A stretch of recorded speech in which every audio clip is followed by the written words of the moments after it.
Yes, new Super Mario Bros. DS got bosses that are normal enemies that escaped an experiment lab. The game had pretty much everything new power-ups, new enemies, collectibles, worlds, levels, but the bosses...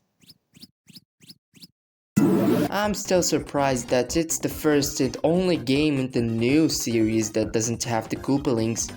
Stupid kids. People praise Mario Bros. DS for having unique original bosses with their own movement and attacks, and I agree on that. There's 7 of these bosses in the whole 8 worlds, since the first one is just a normal Bowser fight. As for Bowser Jr., he doesn't count since he's a mini boss only. His fights are pretty alright in my opinion. The fights get more difficult, so that's pretty good. The first world where you encounter one of them is in World 2, a Pokey but also a mummy. World 5 has a familiar character, P.T. Piranha.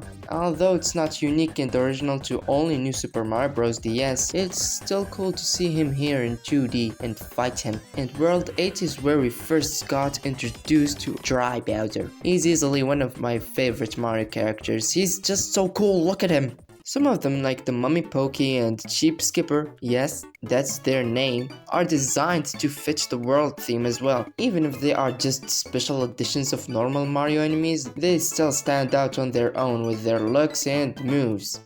Except the Goomba. That guy never changed. Speaking of their moves, there aren't that many. There's like 3 or less for each one. It's pretty easy to dodge their attacks nonetheless. But still, even though they are pretty handicapped at attacking, it's still quite hard to land a hit on them. Sure, let's say you got a Fire Flower, but the power-up is useless against a few of them, only helping you surviving a little bit. Unless you got a Blue Shell or a Mega Mushroom. What makes it hard to defeat them is their movements, and they can get pretty fast, and that would call their attacks more of obstacles, since they can get in your way when you're about to damage them, especially when the place is small. So the difficulty is quite decent in my opinion. Sure, some of them are easy, but it still takes time to kill them, except for the Goomba. Now, one thing I like about this game is how you access World 4 and 7 if you want to play more levels, which are optional, but they are necessary to 100% the game. To be able to visit those 2 worlds, you have to fight Mummy Pokey from World 2 and P.T. Piranha from World 5, but with a mini mushroom.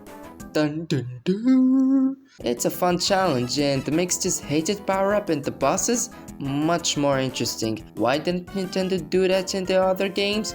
I don't know, they're stupid I guess. Now, what makes it a hard task is not only literally dying in a single hit, but it's how the mini mushroom physics works too, and of course you gotta ground pound them to cause damage. New Super Mario Bros. DS managed to be creative. Even today I go back to the game from time to time to beat it, and the bosses are definitely one of my favorite things in the game. I think this game is better than Mario Wonder, and of course this is just my opinion. Now like and subscribe.